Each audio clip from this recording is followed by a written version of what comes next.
I love the book. I did have a problem with that title of the greatest football coach of all time. I don't know if Belichick is. I think Paul Brown's the greatest football coach of all time because what he, he was and I know it's generational here, but Belichick is great. We know that.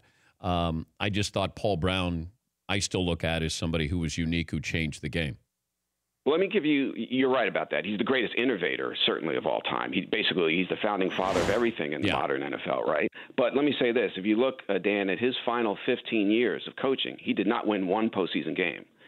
Now, they weren't playing as many postseason games. There weren't as many teams in the playoffs. I understand that. But if you really look at he had some lean years in there towards the end.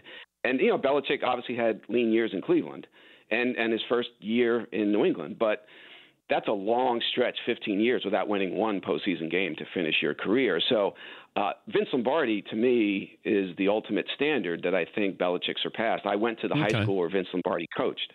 And so to get over that hump for me personally, where all the priests and nuns at my high school would be really mad at me for saying that, that to me was the standard. And I do think Belichick surpassed that. Who is history kinder to?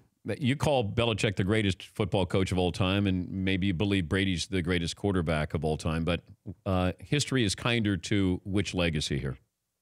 That's a good question. I think Brady's the greatest football player of all time.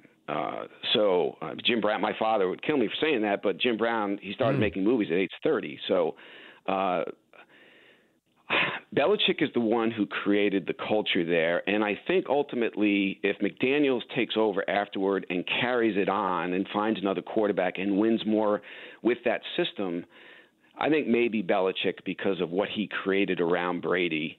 And Brady himself has told me that he believes I asked him, are you ready to, this is in the spring of 17, are you ready to concede that you are greater than your idol, Joe Montana, and you are the best quarterback of all time? He said, no, because I believe I'm a product of the system, the people who have coached me and I've played with, and I think a lot of quarterbacks in my shoes would have accomplished similar things.